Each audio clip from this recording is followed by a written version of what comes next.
4 ಮಂದಿ ಮಕ್ಕಳು. ಅವರು ಬೆಂಗಳೂರೊಳಗೆ ಓದಾಕತ್ತಿದ್ರು. ಬೆಂಗಳೂರೊಳಗೆ ಓದಿ ನೌಕರಿ ತಗೊಂಡು ನೌಕರಿ ಮಾಡಾಕತ್ತಿದ್ರು. ಹಿಂಗ ಹಬ್ಬಿತ್ತು ಊರಿಗೆ ಬಂದಿದ್ರು. ಅವ್ವ ಅಪ್ಪ ಏನಪ್ಪ ಅಂದ್ರೆ ವಯಸ್ಸಾಗಿತ್ತು. ಯಾರು ಹೇಳ್ಬೇಡ್ರಿ, ಸಜ್ಜಿ ರೊಟ್ಟಿ ಮಸ್ತ್ ಅದಾವ, ಎದ್ದು ಹೋಗ್ಬೇಡ್ರಿ, ಮುಗಿಸ್ತೀನಿ ನಾನು. ಮುಗಿಸಂದ್ರೆ ಮುಗಿಸೇ ಬಿಡ್ತೀನಿ 2 ನಿಮಿಷನಾಗ. ಆ ಮನೆತನದಲ್ಲಿ ಏನು ವೈಭವ ನೋಡ್ಬೇಕು ನೀವೆಲ್ಲ.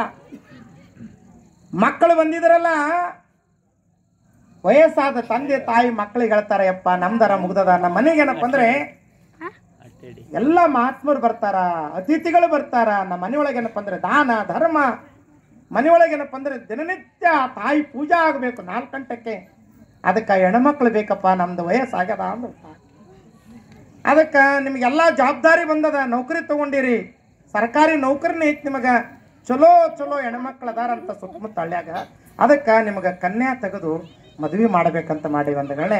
ಅವಾಗ ಅವ್ರೇನಂತಾರ ಗೊತ್ತೇನು, ಯವ್ವ ನಾವಲ್ಲಿ ಬೆಂಗಳೂರದಾಗ ಫಿಕ್ಸ್ ಮಾಡ್ಕೊಂಡಿವಿ ಅಂದ್ರ ನೋಡ್ರಿ ಇದೆ ಅಂತ ಕರ್ಮ ಇರ್ಬೇಕು.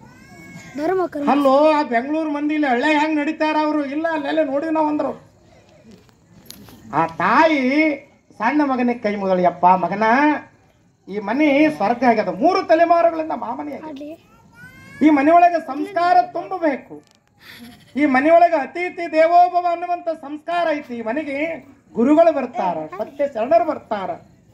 ನಿತ್ಯ ಏನಪ್ಪ ಅಂದ್ರೆ ಅನ್ನದಾನ ನಡೀತದ, ದಾಸೋಹ ನಡೀತದ. ಮಾಡೋರು ಬೇಕಲ್ಲ, ಬೆಂಗಳೂರದವ್ರು ಮಾಡಂಗಿಲ್ಲ. ಅದಕ್ಕೆ ನೀನಾರ ನನ್ನ ಮಾತು ಕೇಳ ಮಗನ ಅಂದಾಗ ಅವು ಎಷ್ಟು ಹೇಳ್ತಾವ ಅಂತ ಕೇಳ್ದ. ಬಂಡಾರಕೋಟದಾಗ, ಆನಂದ ನಗರದಾಗ, ಚಲೋ ಮನೆತನದಾಗ ಒಂದು ಹುಡುಗಿ ಮಾದೇವಿ ಅಂತ ಕೆಲಸರು. ಮತ್ತೆ ಮಾದೇವಿ ಇದ್ರೆ ಮತ್ತೆ ಸಿಟಿಗೇರಿ ಬಂದಿರಿ, ಮತ್ತೆ ನನ್ನ ಹೆಸರು ಯಾಕೆ ಕೇಳೋದು ಸ್ವಾಮಿ ಅಂತ ಹಿಂಗ ಆತಾವ ಪಜಿತಿ.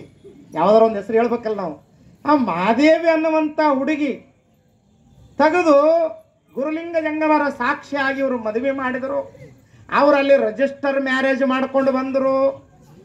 ಇಲ್ಲಿ ಬಂದ್ರಲ್ಲ, ಈ ಮನೆಗೆ ಜಗಳ ಪ್ರಾರಂಭ ಆಯಿತು. ಅಲ್ಲ, ಈ ಮನೆಗೆ ನಿತ್ಯ ಏನಪ್ಪ ಅಂದ್ರೆ 100 ಮಂದಿ ಬರೋರು. ಯಾರು ಮಾಡ್ಬೇಕು, ಯಾರು ಬಿಡ್ಬೇಕು, ಅವ್ರವ್ರ ಹೋಟೆಲ್ದಾಗ ಊಟ ಮಾಡೋರು, ಇಲ್ಲಾರ ಮಾಡಿ ನೀಡಬೇಕು. ಇದಂಗಾದ್ರೂ ಬಗೆಹರಂಗಿಲ್ಲ. 3 ಮಂದಿ ಜಗಳಾಡಕತ್ತಿದ್ರು. ಈಕೆ ಮಾಡ್ತಿತ್ತು ಸಣ್ಣ ಹುಡುಗಿ ಮಾದೇವಿ.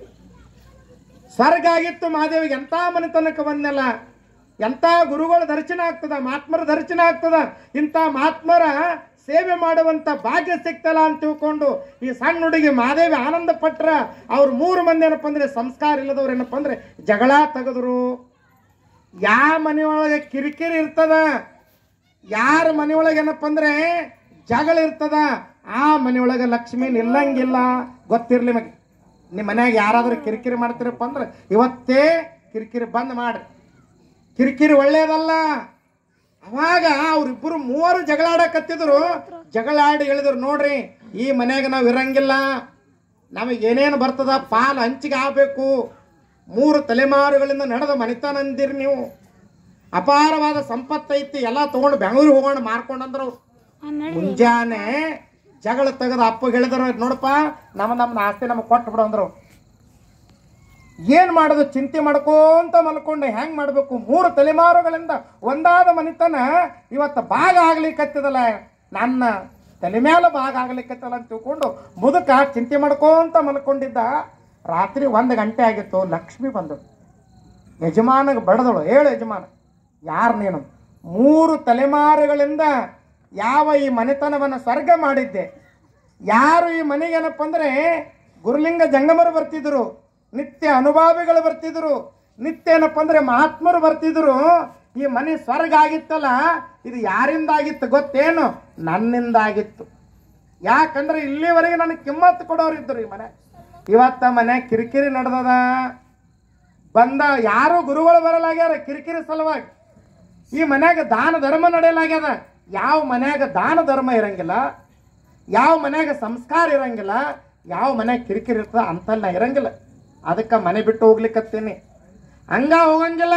ಹೋಗೋ ಕಾಲಕ್ಕೆ ಬೇಡಿದ ಕೊಟ್ಟು ಹೋಗ್ತೀನಿ. ಯಜಮಾನ ಏನು ಬೇಡುತ್ತಿ ಬೇಡು ಅಂತ. ಅವಾಗ ಯುವ ನಂದು ವಯಸ್ಸಾಗ್ಯದ, ಬಾಳೆ ಬದುಕೋರು ಮಕ್ಕಳದಾರ. ತಾಯಿ ನಂದೊಂದು ವಿನಂತಿ ಅದ, ಇವತ್ತೊಂದಿನ ನನ್ನ ಮನೆಯೊಳಗೆ ನೀರು, ನಾಳೆಗೆ ನಾನು ಬೇಡ್ತೀನಿ. ನನ್ನ ಮಕ್ಕಳಿಗೆ ಕೇಳಿ ನಾಳೆ ಕೊಡುವಂತ ನಾನು ಮಾಡಿರ್ತಕ್ಕಂಥ ಭಕ್ತ